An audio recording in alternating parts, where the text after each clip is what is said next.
여러분, 이제 10월, 11월 정도 되어지면 국민건강관리공단에서 문자가 옵니다. 귀하는 무슨 대상이니 검사를 받으십시오. 연말에 밀리니 빨리 받으십시오. 뭐 그런 문자가 오죠. 참 고마운 일이죠. 국가에서 이렇게 우리 국민들의 건강을 다 챙겨준다고 하는 것이 얼마나 고마운 일입니까? 그런데 이제 주저가 되어지죠. 왜 그러냐면 가가지고 유내시경, 대장내시경 할 거 생각하니 가는 게 마땅하지만 참 이게 안 했으면 좋겠다 이런 마음도 있어서 미적미적 하다가 연말에 그냥 가서 할 때도 있고 넘어가는 경우도 있습니다. 근데 사실은 안 좋은 결과가 있을까봐 하라고 하는 건데 안 좋은 결과가 무서워서 안 하는 그런 이제 우리 마음에 어떤 그 묘한 부분이 있죠. 이렇게 검사라고 하는 것은 힘든 부분입니다. 유쾌한 일만은 아니죠. 그렇지만 우리에게 꼭 필요한 거죠. 마찬가지로 육체 검사 못지않게 정말 중요한 영적인 검사가 있는 거예요. 지금 당신의 영적인 상태는 어떠냐라고 주님이 요한계시록 2장과 3장을 통하여서 7개 교회를 영적 진단지를 쫙 이렇게 뿌려가지고 검사하시는 거예요. 그렇게 유쾌한 일만은 아니지만 7교회의 먼 미래를 위해서는 반드시 필요한 거죠. 오늘 우리도 마찬가지다. 주님이 소아시아 7교회를 향해서 주시는 이 말씀, 너희는 진짜 지금 영적 상태가 어떠냐? 아주 우리에게 막 위로와 힘과 기쁨을 주는 것은 아니지만 그래도 우리의 장기적인 영적 건강을 위해서 꼭 필요한 이 말씀이 오늘 우리에게 꼭 생명의 말씀으로 다가오기를 원합니다. 요한계시록은 약 90년대 중반에 쓰여진 말씀입니다. 한번 PPT 보여주실까요? 이게 어디를 배경으로 쓰여졌냐면 바로 저렇게 동그라미 점점점 쳐진 그 터키의 서부 지방, 중서부 지방을 중심으로 쓰여진 말씀이죠. 그러니까 오늘날 터키 그 옆에 그리스 있고 뭐 이탈리아 있고 그러지요. 그 다음 PPT를 보여주시면 바로 이제 이렇게 그 7교회가 있죠. 그리고 파란 바다 이 좌측 하단, 여러분 보실 때 우측 하단이 되겠나요? 이제 거기에 반모섬이라는 데가 있습니다. 그러니까 90년대 중반에 이 도미티안 황제가 박해를 할 때 사도 요한이 저쪽으로 유배를 간 거예요. 근데 저 반모섬이 어느 정도 거리냐면 지금도 저 항구에서 쾌속선을 타고 4시간 내지 5시간 가는 거리예요. 거리상으로 우리가 볼 때는 가깝지만 굉장히 먼 거리죠. 그러니까 2000년 전에 사도 요한이 저기로 갈 때는 고령의 사도 요한이거든요. 그러니까 이제 어떻게 했습니까? 그냥 죽으시러 가는 거예요. 거기 가면 이제 돌아올 가능성이 거의 없는 상태로 반모섬에 끌려가서 아주 존경받는 분이었지만 채석장의 일을 하고 이제 그러셨어요. 그러면서 이제 돌아가시게 되었죠. 그러니까 주님이 지금 그 아시아에 있는 그 교회들, 도미티안 황제의 박해가 있는 교회를 향하여서 주시는 말씀이 요한계시록 말씀이에요. 박해를 받고 있으니까 힘내, 잘해, 너희들 잘하고 있어 그렇게만 말씀하실 것 같은데 아니에요. 박해받을 때 너희의 정확한 영적 상태를 알아라. 그래야 이 박해를 이길 것이다. 사실 요한계시록은 박해 속에 있는 성도들에게 앞으로도 더 심한 박해가 올 성도들에게 승리를 약속하는 거예요. 너희는 지금 박해를 받고 있지만 승리하게 될 것이라는 메시지가 요한계시록의 주된 메시지예요. 우리가 요한 메시지를 묵상하게 되는데 요한계시록이 어렵다 생각하지만 사실 구조가 그렇게 복잡하지 않아요. 알면은 쉬운 책이 요한계시록입니다. 그래서 이번 기회에 주일날 오전과 오후 또 묵상 이런 과정을 통해서 요한계시록을 좀 잘 알아가시고 계시록이 어려운 책이 아니네, 이러한 승리의 메시지가 우리에게 있는 것이구나, 이런 거를 깨닫는 시간이 되었으면 좋겠습니다. 그러니까 이제 에베소 교회를 첫 번째로 말씀하시잖아요. 지난주에 말씀드린 것처럼 에베소라고 하는 지역은 굉장히 큰 도시였다. 한 25만 명에서 30만 명 정도가 사는 상업이 아주 발달한 지역.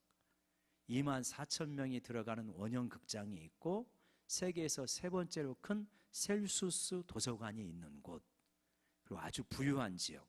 로마의 귀족들과 에베소의 상인들, 부유한 사람들은 오늘날의 현대인들도 누리지 못한 그러한 많은 것들을 누리는 도시, 그곳이 에베소라고 하지 않았습니까? 이제 그러할 때 사도 바울이 가서 한 50년대 초중반에 에베소에서 복음을 전했거든요. 그리고 지금 90년대 중반이 되었다고 그랬잖아요. 그럼 이제 몇 년의 간격이 있는 겁니까? 40년의 간격이 있는 거예요. 신앙 1세대가 이렇게 물러가기도 하고 혹은 2세대가 오기도 하고 신앙 1세대가 박해 속에서 나이가 들기도 한 그러한 곳이 지금 에베소 교회다. 그러니까 우리 교회의 상황하고 조금 비슷하지 않습니까? 45년이 된 우리 교회하고 좀 45년째가 돼가는, 이제 내년이면 그렇게 되는데 우리하고 정도는 비슷하지요.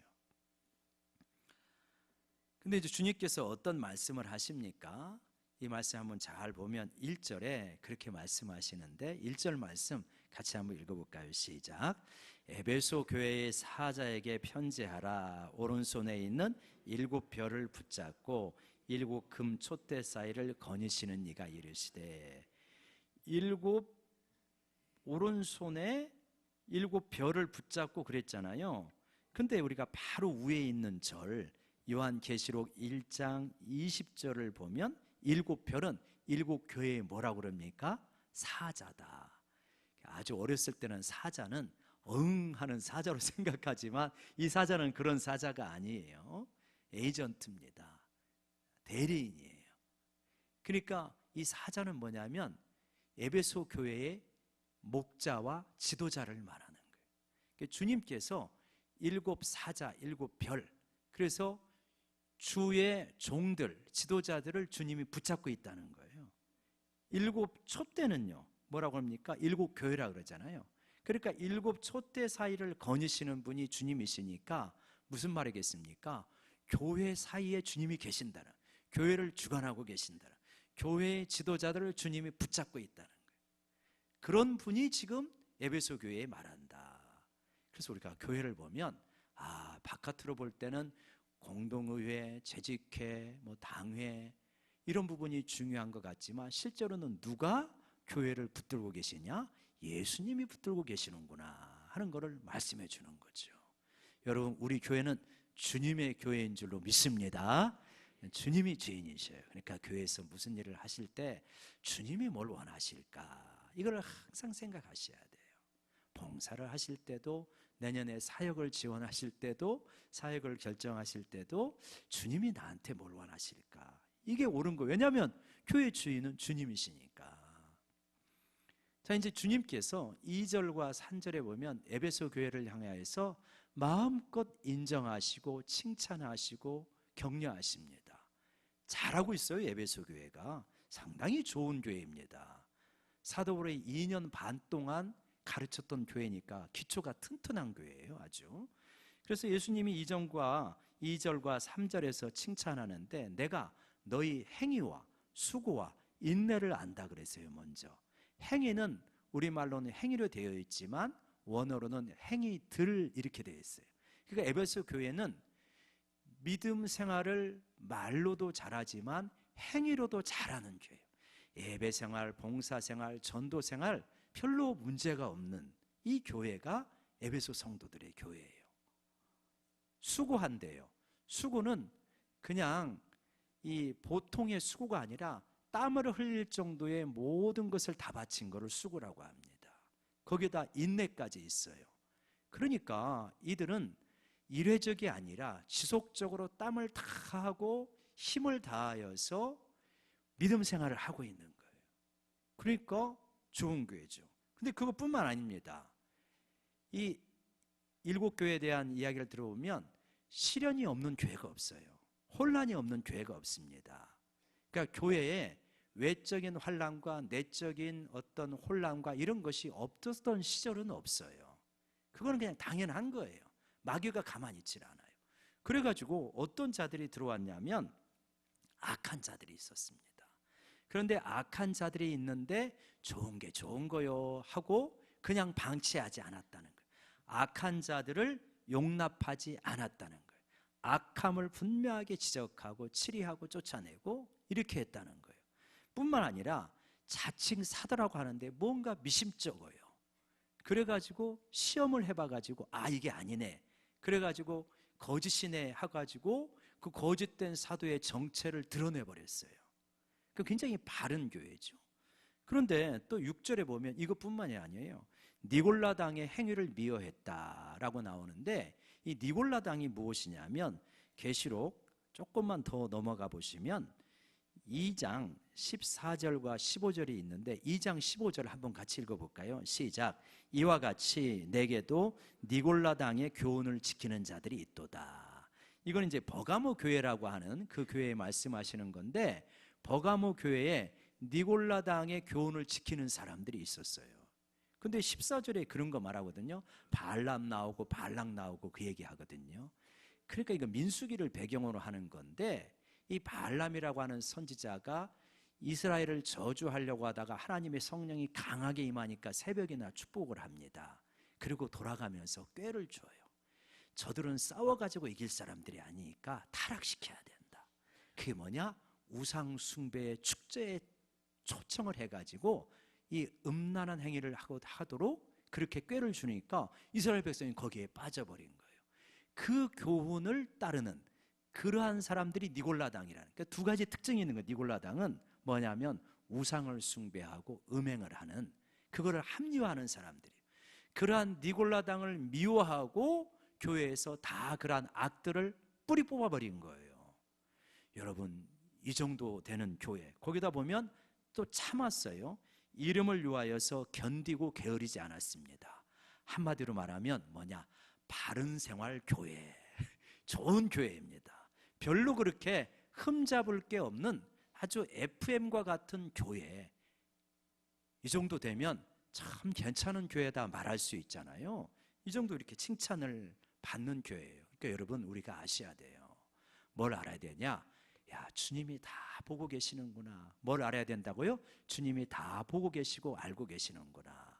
내가 이렇게 죄를 안 짓고 세상과 타협하지 않고 믿음으로 충성하고 열심히 씨름하는 거를 잘 모르시는 줄 알았는데 주님은 다 알고 계시는구나. 여러분, 이를 믿으시기 바랍니다. 그래서 내가 믿음을 지키기 위해서 씨름했던 것, 애쓴 것, 사람들이 어떻게 다 알아주겠어요? 근데 주님은 알고 계신다는 거예요. 그렇게 바른 생활을 하는 모범과 같은 그러한 교회이지만 뜻밖의 박해가 있는 에베소 교회를 향하여서 그렇지만 너를 책망할 것이 있다라고 말해요. 그 무엇입니까?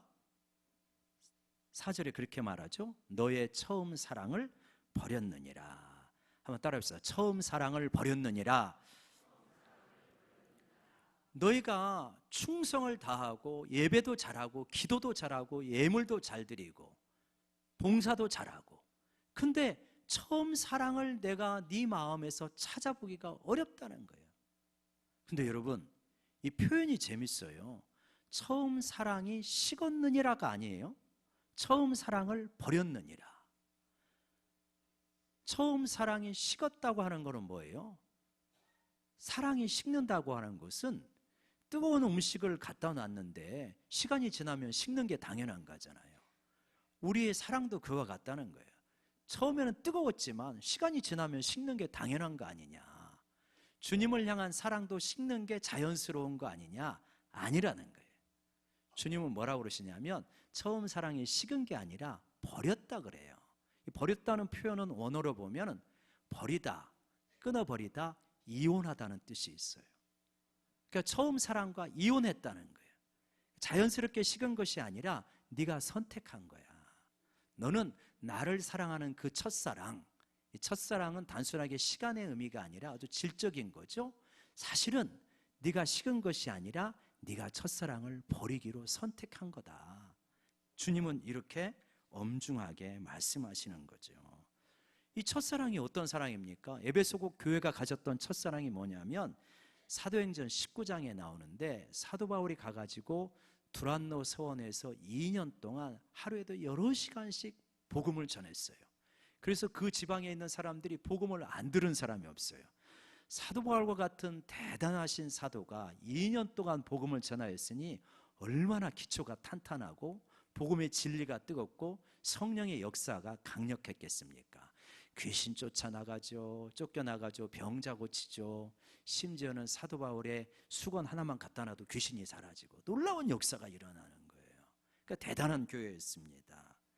근데 이제 소동이 일어나가지고 사도 바울이 나중에 이제 결국은 그 길을 떠났다가 나중에 돌아가는 길에 거기까지는 들어가지 못하고 근처 항구에서 에베소의 장로들을 부릅니다. 그래가지고 이제 틀림없이 내가 떠나고 나면 이리 때가 올 것이다. 그러니까 교회를 잘 지켜라. 이렇게 권면을 하면서 예루살렘으로 가는데 너무 헤어지기가 싫어가지고 하염없이 우는 장면이 나와요. 서로 목을 껴안고 정말 그렇게 우는 장면. 아주 이렇게 감동적인 장면이죠. 목자와 헤어지기 싫어서 너무 슬피 우는 이 교회가 에베소 교회였단 말이에요. 그렇게 감정이 뜨거운 교회, 주님을 향한 충성과 성도를 향한 사랑과 주님을 향한 사랑이 아주 뜨거운 그런 교회였다는 거예요. 근데 지금은 마음이 냉랭해져 버렸어요. 네가 처음 사랑을 버렸다는 거예요. 그래서 주님께서 이 처음 사랑을 버렸기 때문에 5절에 그렇게 말하죠. 그 대안을 말씀하시잖아요. 대책을 5절 같이 한번 읽어볼까요? 시작. 그러므로 어디서 떨어졌는지를 생각하고 회개하여 처음 행위를 가지라.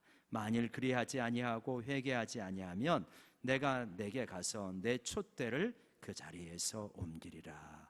어디서 떨어졌는지를 생각하고 회개하고 처음 행위를 가져라. 어디서 떨어졌는지를 잘 생각해 보라는 거예요. 여러분 마음 가운데서도 내 첫사랑이 식었어요. 혹은 주님의 말씀처럼 첫사랑을 버렸어요. 이렇게 말씀하실 분들이 여러분 계시죠? 주님이 뭐라 그러십니까? 어디서 떨어졌는지 잘 생각해 봐. 네가 너무 세상 일에 바빠가지고 직업생활에 바빠서 가정일에 바쁘고 애 키우는데 바빠가지고 네 처음 사랑, 나를 향한 처음 사랑 버린 거 아니니? 너 교회에서 본질적이지 않은 여러 가지 일 때문에 너 처음 사랑 버린 거 아니냐? 주님 그렇게 물으시는 거예요. 그거를 좀 잘 생각해봐라. 첫사랑을 버리면 무엇이 문제냐면 자꾸 어떤 일을 하는데 불평이 많아져요. 옛날에는 안 보였던 것이 자꾸 보이고 불편해져요. 불평이 많아지고 행위를 하더라도 기쁨이 없어요. 사랑할 때는 기뻤는데 똑같은 행위를 하는데 기쁨이 없는 거죠. 얼굴이 굳어지고 마음은 딱딱해지고 은혜는 못 받고 그런 거잖아요. 어떤 부부가 아침에 밥을 먹다가 남편이 아내에게 그런 말을 했대요. 참 많이 먹는다. 자, 이 부부가 처음에 연애할 때는 아내가 밥을 맛있게 먹는 걸 보고 그렇게 복스럽게 보인 거예요. 그 모습에 매력을 느껴가지고 프로포즈를 하고 결혼을 했는데 시간이 지나서 밥을 먹는데 참 많이 먹는다. 그것도 곱게 말한 거죠. 뭐가 바뀐 겁니까? 식욕이 왕성한 건 안 바뀌었어요. 그대로예요. 바라보는 눈이 바뀐 거예요. 옛날에는 그렇게 복스럽게 보이고 사랑스럽게 보이던 것이 지금은 밉게 보이는 거예요. 사람이 바뀌지 않았는데 마음이 바뀌니까 감정이 바뀌고 시선이 날카로워지는 거예요. 지금 에베소 교인들아, 너희들이 열심히 봉사하고 충성하고 세상으로 안 나가는 거 잘하는 거야. 근데 너는 하나 하면서 둘 셋을 불평해. 왜? 처음 사랑이 없기 때문에. 왜 그렇게 됐는지 생각을 해봐라. 여러분, 우리도 생각을 잘 해보셔야 돼요. 내가 왜 이렇게 되었나? 처음에 신앙생활 할 때는 다 괜찮아 보였어요. 교회도 원래 똑같은 거예요. 그때나 지금이나. 그때는 안 보였던 것이 지금 많이 보여요. 처음에는 목사님이 말씀하면 순종도 잘했어요. 앞자리에 앉으세요. 예배 일찍 오세요. 그러면 잘 하셨단 말이에요. 뒷자리에 앉은 분들을 지적해서 말하는 거 아닙니다. 근데 조금 시간이 지나면서 이게 잘 안 되는 거예요. 조금 늦게 가도 괜찮아. 찬양 끝나고 들어가도 괜찮아. 시간 계산까지도 할 수 있는 거예요. 이거 안 되는 거예요. 그 외에도 여러 가지가 있죠. 지금 아주 단순한 예를 들은 것이고. 왜 그랬을까? 우리가 이 에베소 교회의 이 말씀을 보면 미루어 짐작할 수 있는 게 있어요. 왜 그랬겠습니까? 진리를 고수하려고 악한 자들을 솎아내고 니골라당을 미워하고 배척하고 이 싸움을 하다가 그러다가 마음을 식어버린 거예요. 처음 사랑을 버린 거예요. 바른 것은 좋아요. 진리를 드러내는 정의는 좋아요. 개혁은 좋아요. 그런데 그러다 보면 자칫 사랑을 버리는 거예요.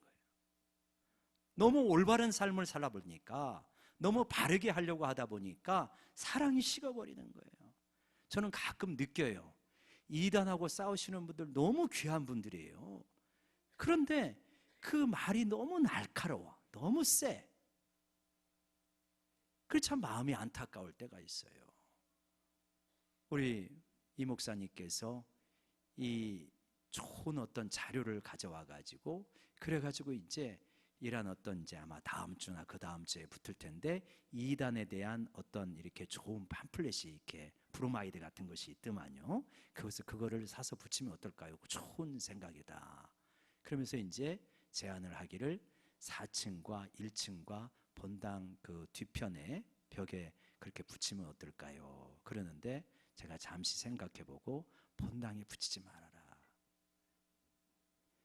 본당이 은혜 받고 긍정적인 것에 초점을 맞춰야지 부정적이고 네거티브한 것에 초점을 맞추기 시작하면 은혜가 식는 거예요.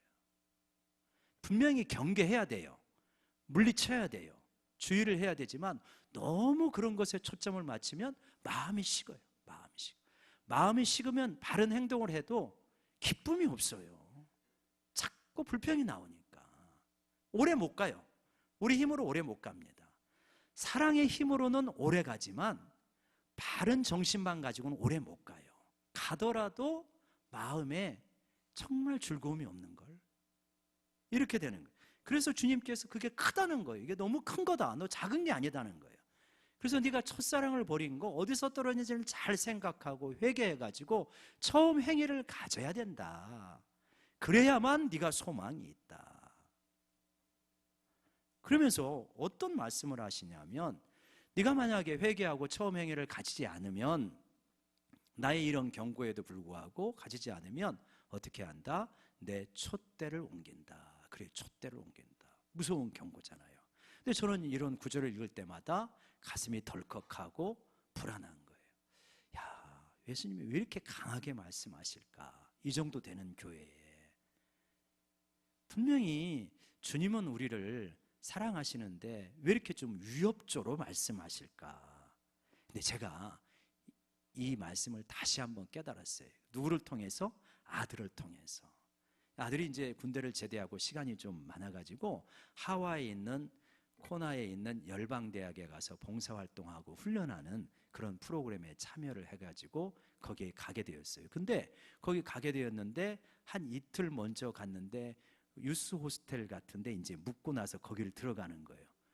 근데 궁금해서 전화를 했는데 여기는 이상해요. 뭐가 이상하냐? 유스 호스텔에 남녀가 같이 자요 그러더라고요. 한 방에 남녀가 같이 자더만요. 난 몰랐어요. 근데 만약에 그 녀석이 이게 웬 기회냐, 밤에 막 파티를 벌이면서 만약에 그런 어떤 기회를 틈타 가지고 뭐 이렇게 안 좋은 만남을 가지려고 한다면 제가 어떻게 했습니까? 당장 와. 너 은혜 받으라고 거기 간 거지 너 그 죄지라고 간 거 아니다.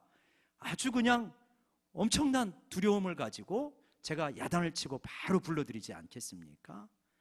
다행히 제 아들은 저는 아침에 일찍 나가서 밤에 들어가가지고 별 문제도 없어요. 이제 그래서 다행이긴 하지만 만약에 그렇다면 그럴 거 아니에요. 이게 멀리 내보낸 자식을 바라보는 부모의 마음이구나.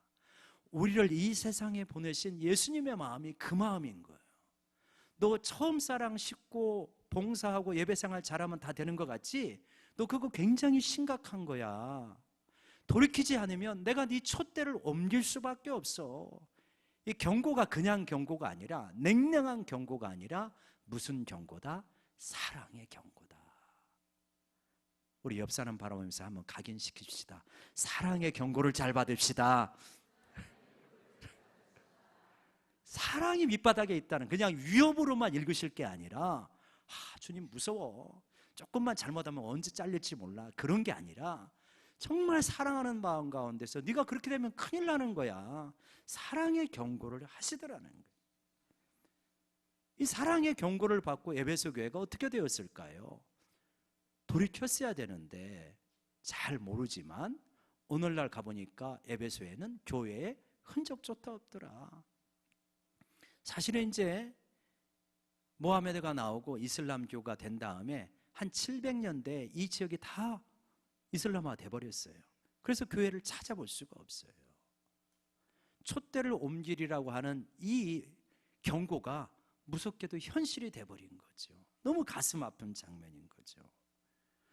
그래서 이 촛대가 옮겨진 걸 보면 이 복음이 말이죠, 처음에 바로 그 위쪽에 있는 소아시아, 지금의 터키 지방에 갔다가 나중에 유럽 전체가 복음화되지 않았습니까? 그리고 유럽이 중세에 이렇게 이 복음화가 되어지고 종교개혁을 이루고 꽃이 피었지만 또 촛대가 옮겨져서 미국으로, 그리고 이제 아시아로, 아시아에서도 우리 한국에서 꽃을 피웠잖아요. 그래서 세계에서 가장 큰 대형 교회 10대 교회가 한국에 대부분 있는, 그 정도 엄청난 역사가 일어났다가 중국으로 갔다가 그 다음에 인도로 갔다가 지금 아프리카로 가는 것 같아요. 그리고 남미로 가고, 아마 이제 이 촛대가 이렇게 갔다가 마지막 이슬람권을 한번 휩쓸면 그때 주님이 오시는 거 아닌가. 그냥 제 어떤 개인적인 영감이 뛰어난 저의 영감이다, 이렇게 생각을 해요. 그러지 않겠어요? 그러면 왜 그럴까? 핑계할 수가 없는 거예요. 복음이 전 지구를 싹 도는 거예요. 촛대가 옮겨가면서. 그러면서 유럽에 있는 사람 얼마든지 예수님 믿을 수 있습니다. 한국에 있는 사람 얼마든지 예수님 믿을 수 있어요.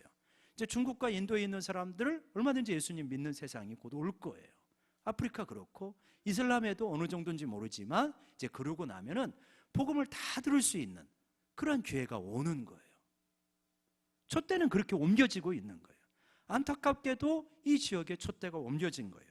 우리가 가장 두려워하는 것이 뭐냐? 한국 교회에서 촛대가 옮겨지는 걸 가장 두려워하는 거잖아요. 그래서 우리에게 말씀하시는 거예요. 너희 한국 교회, 너희가 첫사랑 버리면, 처음 행위를 가지지 않으면 촛대가 옮겨진다.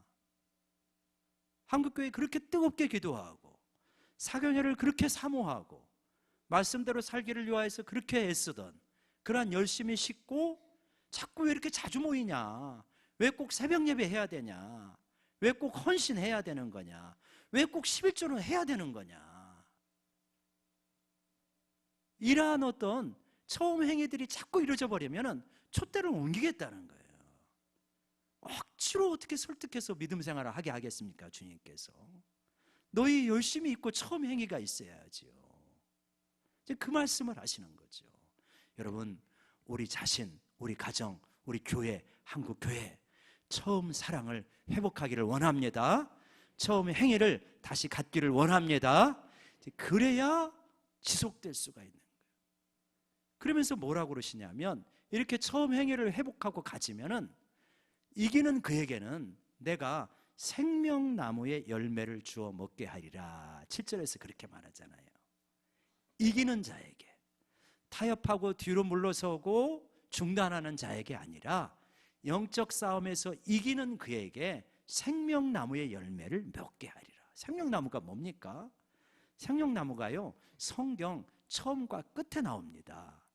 창세기 한번 말씀 보여주시면, 창세기 3장 22절에 에덴 동산에 여호와 하나님이 이르시되 보라, 이 사람이 선악을 아는 일에 우리 중 하나같이 되었으니, 아담을 말하는 거예요. 그가 그의 손을 들어 생명나무의 열매도 따먹고 영생할까 하노라. 에덴 동산에서 생명나무의 열매를 따먹고, 죄인인데 죄 문제가 해결이 안 됐는데, 죄를 안 짓지 않는데 영생할까? 그래서 에덴 동산에서 쫓겨나잖아요. 자, 그 다음에 이제 마지막에 요한계시록 22장 2절에 보면 이 길 가운데로, 천국의 길 가운데로 강 좌우에 생명나무가 있어 12가지 열매를 맺되 달마다 그 열매를 맺고 그 나무 잎사귀들은 만국을 치료하기 위하여 있더라. 그 생명나무가 하나님의 영생에 참여하는 거예요. 하나님의 영생을 내 것으로 소유하고 누리는 거예요. 이기는 그에게 이 생명나무의 열매를 맺고 영생을 오늘 여기부터 영원까지 누리게 되는 삶을 살게 될 것이다. 이 약속을 하는 겁니다. 언제요? 처음 사랑을 회복하고 처음 행위를 가지게 되어질 때. 여러분, 우리 예수 믿는 거 이것 때문에 믿는 거잖아요. 우리 마음이 식은 거, 처음 사랑을 버린 거 여러 가지가 있을 거예요. 근데 우리가 정말 예수 믿었을 때, 처음 사랑을 가졌을 때 다시 한번 생각해 보자고요. 지금 내가 문제시했던 그런 것들이 문제가 됐습니까? 아니잖아요. 그냥 예수님 한 분 만난 것 때문에 내 모든 죄가 사함을 받았고 내가 천국 백성 되고 하나님의 자녀가 되었다는 이 감격 때문에 예배드려도 그냥 감격스러웠고 봉사를 해도 감격스러웠는데, 자꾸 신앙생활 하면서 세파에 찌들리듯 교회 생활에 찌들리면서 마음이 식어져 버리는 거예요. 안 보이는 것도 자꾸 보이고 눈에 거슬리는 것도 자꾸 생기고 불평도 자꾸 나오고, 그러면서 처음 사랑을 식은 게 아니라 네가 버린다라고 말하는 거예요. 처음 행위를 가져야 된다. 그래야 네가 생명나무의 열매를 먹고 영생에 이를 수 있다. 주님은 우리에게 생명나무의 열매를 주시기 위하여서 이 땅에 오셨습니다. 그 생명나무의 열매를 모두가 누릴 수 있도록 처음 사랑을 회복하고 처음 행위들을 다시 갖기를 원합니다. 비본질적인 거 다 제껴놓읍시다. 주님을 사랑하는 일에 막는 여러 가지 일들 다 좀 정리합시다. 여러 가지 잡다한 세속적인 욕망들, 교회 안에서도 또 들어온 그러한 잡다한 여러 가지 세속적인 욕구들 다 좀 버리고 나는 그냥 예수님 한 분이면 돼요. 예수님 믿고 예배드리고 예수님 말씀 따라 살아가고 그거면 전부예요. 나는 그 은혜만 있으면 살아요. 사실 우리 그렇게 신앙생활 했잖아요. 그 처음 행위, 처음 사랑을 다시 갖고 회복하는 우리 모두가 되시기를 주의 이름으로 간절히 축원합니다. 축원합니다. 예, 우리 한번 반주 좀, 우리 반주자님 좀 해주시고